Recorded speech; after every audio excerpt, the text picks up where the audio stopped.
Halo Bapak Ibu serta teman-teman, welcome to my YouTube channel saya di Liturgiku, katekese liturgi ala milenial. Dan video kali ini kita akan melanjutkan pembahasan mengenai seputar TPE 2020.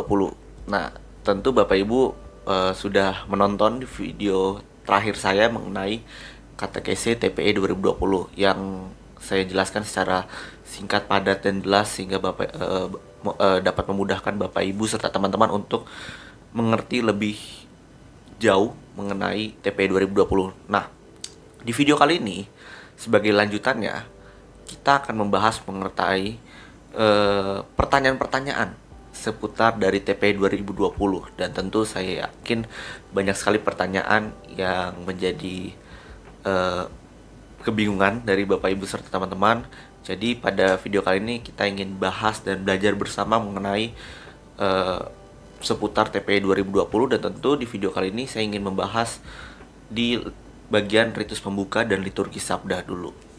Nah, sebelumnya Bapak Ibu jangan lupa tetap like, comment, subscribe channel saya dengan harapan semoga channel ini bisa berkembang dan bermanfaat bagi Bapak Ibu serta teman-teman dan umat lainnya, sehingga semakin menghayati perayaan Ekaristi itu sendiri. Oke, kita akan mulai pembahasan Q&A seputar TPE, terutama di bagian ritus pembuka dan liturgi sabda. Oke, kita akan mulai. Pertanyaan pertama, kenapa setiap umat sebelum mengikuti perayaan Ekaristi, atau lebih tepatnya sebelum masuk ke gereja, harus membuat tanda salib dengan air suci? Ya, memang di setiap di sebagian spot di gereja itu menyediakan air suci. Nah, mengapa kita perlu membuat tanda salib dengan air suci? Secara simpel ya, dengan membuat tanda salib dengan air suci itu melambangkan bahwa kita semakin ingat akan rahmat baptisan yang sudah kita terima. Jadi sebelum kita masuk ke gereja, kita membuat tanda salib itu maknanya sangat luar biasa. Dengan membuat tanda salib dengan air suci, kita semakin ingat akan sakramen baptis yang kita terima, rahmat baptisan dan pencurahan Roh Kudus yang dicurahkan lewat rahmat baptisan yang kita terima, baik baptis anak-anak maupun baptis dewasa. Simpelnya seperti itu. Itu untuk jawaban pertanyaan pertama. Lalu untuk pertanyaan kedua, dalam misa apakah harus ada lagu pembuka? Bisa dikatakan tidak harus. Karena apa? Lagu pembuka itu lebih ke opsional. Jadi boleh ada, boleh tidak. Lah, memang ada nggak suatu kondisi di mana tidak ada lagu pembuka? Ada. Misalkan contoh misa harian. Misa harian biasanya di berbagai paroki tidak ada lagu pembuka. Nah, jadi lagu pembuka itu lebih ke opsional. Boleh ada, boleh tidak. Namun ya saat ini sih memang berbagai paroki itu baik misa harian maupun misa mingguan sudah ada lagu pembuka. Namun hukumnya tidak wajib. Yang diwajibkan adalah antifon pembuka, karena antifon pembuka itu sudah masuk dalam rangkaian perayaan Ekaristi. Jadi lagu pembuka boleh ada, boleh tidak. Ya tergantung kebijakan Bapak Ibu. Boleh ada, boleh tidak. Ya kalau menurut saya sih ya ada lah ya. Jadi biar umatnya pun juga merasa terbawa suasana untuk semakin fokus pada perayaan Ekaristi yang kita rayakan bersama. Itu yang kedua. Yang ketiga, mengapa kita perlu melakukan sikap menembah dada 3 kali pada bagian ritus tobat atau saya mengaku? Oke, ini menarik ya. Kenapa kita melakukan sikap menembah dada? Yang bagian saya mengaku kepada Allah yang Maha Kuasa, lalu kita menjawab saya berdosa, saya sungguh berdosa. Ya memang angka 3 itu adalah angka yang salah satu angka yang cukup Katolik ya. Ya Yesus jatuh 3 kali, ayam berkokok 3 kali, dan masih ada banyak contoh lainnya. Mengapa kita menembah dada sebagai 3 kali? Simpelnya itu adalah menandakan bahwa kita ini adalah manusia berdosa. Dengan menebah dada 3 kali ini mengingatkan kita, oi, aku berdosa, aku berdosa. Dan dengan menebah 3 kali itu, kita juga meminta mohon rahmat pengampunan dari Tuhan, agar Tuhan senantiasa mengampuni dosa-dosa kita, agar kita semakin layak untuk merayakan perayaan Ekaristi. Makanya dalam ritus tobat itu, kita menebah dada 3 kali. Dan itu salah satu bagian dari sikap liturgi umat, menebah dada, menandakan bahwa kita adalah manusia berdosa. Meskipun kita berdosa, kita pun diajak untuk merayakan perjamuan Ekaristi bersama Tuhan. Itu simpelnya menjawab pertanyaan yang ketiga. Lalu pertanyaan keempat, kenapa doa pembuka diganti menjadi kolekta? Ini juga saya juga tidak, mohon maaf saya tidak tahu jawabannya, tapi memang di Missale Romanum TPE 2020 itu kan selalu mengikuti Missale Romanum. Missale Romanum itu apa? Missale Romanum adalah tata cara urutan misa yang sudah diresmikan oleh Vatikan dan berlaku secara global. Jadi memang doa pembuka itu diganti doa kolekta karena itu tadi mengikuti pedoman, yaitu Missale Romanum yang diterbitkan setahu saya tahun 2008. Itu yang pertama. Lalu yang kedua, mungkin menurut saya doa kolekta itu kenapa doa pembuka diganti doa kolekta? Karena kolekta itu setahu saya, mohon maaf kalau salah, kolekta berarti mengumpulkan, gathering gitu loh. Jadi memang doa kolekta lebih fokus pada kita berdoa bersama dengan seluruh umat untuk dalam perayaan Ekaristi. Ya, jadi itu doa kolekta. Ya, mungkin Bapak Ibu yang lebih tahu daripada saya bisa tulis di kolom chat. Namun itu 2 poin yang hasil refleksi yang bisa saya jawab dari pertanyaan kenapa doa pembuka diganti menjadi doa kolekta. Oke, pertanyaan kelima, bagaimana sikap kita sebagai umat ketika pada bagian liturgi sabda? Oke, kita sudah masuk liturgi sabda ya. Oke, sikap kita dalam liturgi sabda sepertinya nih, oh ya, saya kurang pertanyaannya. Terutama dalam bacaan pertama dan bacaan kedua. Mohon maaf, saya ini kurang, pertanyaannya kurang lengkap. Oke, ada 2 sikap yang kita lakukan pada saat bagian bacaan pertama dan kedua ya, yaitu duduk dan mendengarkan. Duduk berarti kita duduk dan mendengarkan ini adalah sikap yang saling bersinergi. Dengan duduk kita mendengarkan, orang lain berbicara. Nah, pada saat bacaan pertama dan bacaan kedua, kita diajak untuk duduk dan mendengarkan. Mendengarkan apa? Mendengarkan sabda Tuhan. Sabda Tuhan sedang diwartakan oleh para pelayan hambanya, yaitu para lektor yang bertugas, yang mendapatkan perutusan untuk membaca sabda Tuhan. Jadi alangkah baiknya Bapak Ibu untuk duduk dan mendengarkan sabda Tuhan, bukan membaca ya Bapak Ibu ya. Sebenarnya tidak salah ya kita membaca sabda Tuhan, namun alangkah baiknya kita mendengarkan saja. Karena apa? Pada saat firman Tuhan diwartakan, kita alangkah baiknya mendengarkan sabda Tuhan yang sedang diwartakan. Jadi dan ini tertera di TPE 2020, di mana di pedoman di TPE 2020 ditegaskan bahwa kita duduk dan mendengarkan. Sekali lagi, mendengarkan sabda Tuhan, dan alangkah baiknya jangan baca gitu. Karena kalau kita baca ya sayang, karena pada saat itulah Tuhan sedang bersabda lewat para pelayannya, yaitu para lektor. Itu pertanyaan kelima. Sekarang pertanyaan keenam, apakah Mazmur boleh diganti dengan lagu antar bacaan? Oke, ini pertanyaan yang sangat banyak sekali yang umat bertanya. Ya, jadi pertama saya tidak ingin menjawab berdasarkan perspektif saya, namun saya ingin menjawab dari dokumen-dokumen yang saya dapat.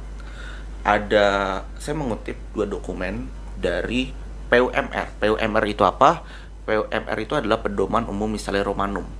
Jadi itu ibaratkan kayak aturan main dalam merayakan perayaan Ekaristi, simpelnya seperti itu. Atau pedomannya, panduannya lah, guidance-nya lah simpelnya. Nah, Dalam PUMR nomor 57 itu dikatakan demikian. Dalam bacaan-bacaan ini, mimbar sabda dipersiapkan bagi umat beriman dan kekayaan kitab suci dibukakan kepada mereka. Oleh karena itu, dianjurkan untuk mempertahankan penyusunan bacaan-bacaan kitab suci yang melalui dicurahkan terang kesatuan antara perjanjian lama dan perjanjian baru dan sejarah keselamatan. Itu kalimat yang pertama. Nah, ini kalimat kedua penting nih. Ini ditegaskan banget. Kalimat kedua dari dokumen ini mengatakan demikian. Nomor 58 ya. Tadi 57, sekarang 58. Dokumen nomor PUMR nomor 58 mengatakan dan menegaskan demikian. Tidak diperbolehkan untuk menggantikan dengan teks-teks non-biblis terhadap bacaan-bacaan kitab suci dan mazmur tanggapan yang mengandung sabda Allah. Kita pegang dulu tuh dokumen nomor 58 di PUMR. Dan itu ditegaskan lagi di nomor 61 di PUMR. Mengatakan demikian. Setelah bacaan pertama, mazmur tanggapan didaraskan yang menjadi satu kesatuan dengan keseluruhan liturgi sabda dan memegang posisi penting secara liturgis dan pastoral sebab pendarasan mazmur mendukung permenungan sabda Tuhan.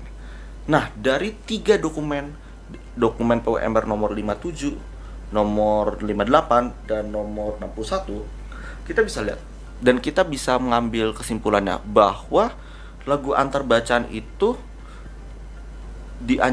tidak diperkenankan menggantikan mazmur tanggapan. Karena apa? Mazmur tanggapan itu dari bait-baitnya, dari refrennya itu mengandung teks-teks biblis, teks-teks Alkitab, sedangkan lagu antar bacaan tidak.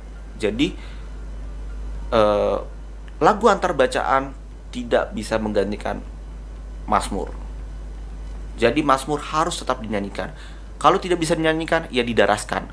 Ini berlaku di semua misa, baik misa harian, misa mingguan, bahkan misa mantenan, misa pernikahan. Itu harus, mazmur tanggapan harus ada. Kalau tidak bisa dinyanyikan, didaraskan saja, tapi jangan diganti dengan lagu antar bacaan. Itu. Oke, itu pertanyaan ke-6 ya. Oke, sekarang lanjut ke pertanyaan ke-7. Mas Randall, di video sebelumnya Mas Randall menegaskan bahwa tanda salib kecil boleh dilakukan oleh umat. Namun pada prakteknya di TP 2020 hanya imam yang melakukan. Jadi bagaimana yang benar? Oke, memang saya juga mendapatkan info dan saya juga baca juga bahwa di TP 2020 memang umat tidak lagi membuat tanda salib kecil, yang tanda salib kecil sebelum bacaan Injil itu. Nah, namun saya ingin mengatakan demikian. TPE sangat berkaitan dengan PUMR. TPE sangat berkaitan dengan pedoman umum misalnya Romanum. Dan saya ingin memberikan kutipan PUMR di nomor 134 mengatakan demikian.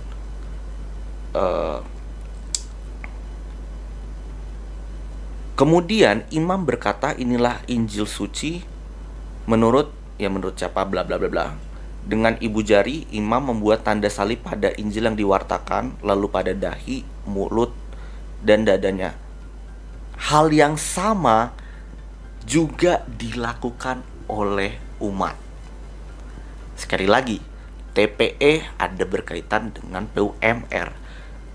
Meskipun TPE 2020 mengatakan umat tidak dianjurkan, namun sekali lagi TPE ada kaitan dan PUMR saling berkaitan, saling bersinergi. Karena sekali lagi PUMR adalah aturan, simple lah, aturan main dalam merayakan perayaan Ekaristi. Jadi kalau kita lihat dari dokumen nomor 134 dari PUMR, jadi apakah umat tetap membuat tanda salib? Alangkah baiknya boleh saja, silahkan. Karena apa? Meskipun di pedoman yang mengatakan diperbolehkan, namun ada makna yang bisa diambil. Apa? Dengan membuat tanda salib kecil baik di dahi, mulut, dan dada, itu semakin menegaskan bahwa kita semakin siap untuk mendengarkan firman Tuhan dalam sabdanya yang kita akan dengarkan di bacaan Injil, yang merupakan puncak dari liturgi sabda.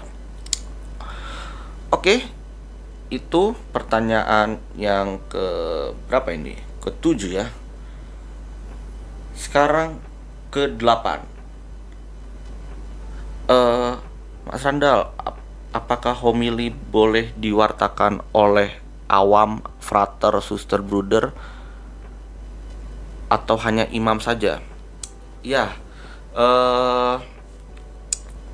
wah ini sudah jago banget ya, berarti sudah teliti sekali nih yang bertanya ya. Saya ingin mengatakan demikian.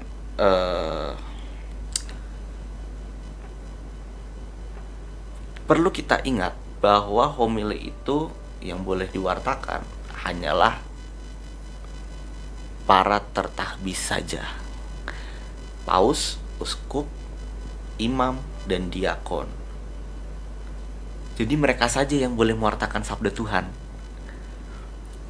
Apakah awam boleh?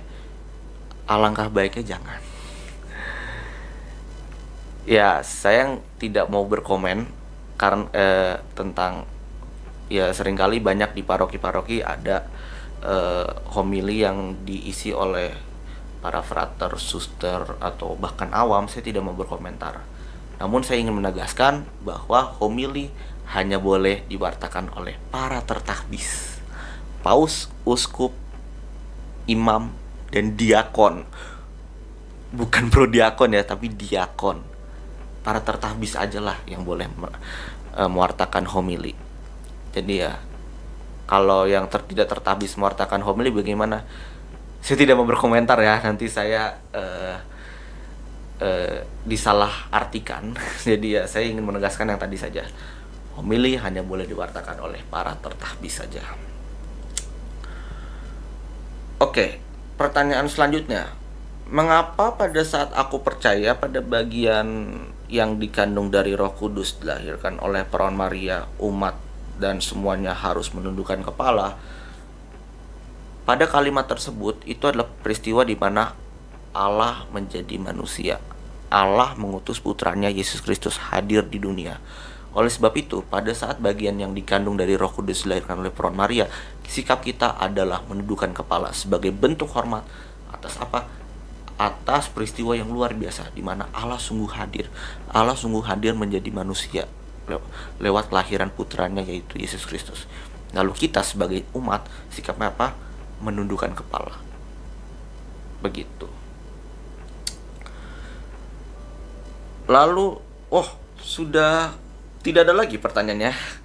Oke, ya mungkin kurang lebih pertanyaannya seperti itu mengenai Q&A seputar liturgi sabda dan ritus pembuka. Tentu jika Bapak Ibu dan teman-teman ada pertanyaan seputar liturgi sabda dan ritus pembuka dalam TP, tulis di kolom chat aja. Nanti kita akan belajar bersama dan berdiskusi bersama agar kita semakin mengetahui kekayaan Gereja Katolik lewat TP 2020. Dan jika Bapak Ibu ada kritik dan saran juga boleh banget tulis di kolom chat agar video ini juga semakin berkembang. Oke, itu aja video dari saya tentang Q&A TPE seputar liturgi sabda dan ritus pembuka. Terima kasih sudah menonton. Jangan lupa tetap like, comment, subscribe channel saya, karena like, comment, subscribe dari Bapak Ibu sangat membantu saya dalam mengembangkan channel saya selanjutnya. Oke, sampai ketemu di video selanjutnya. Terima kasih sudah menonton dan berkah dalam.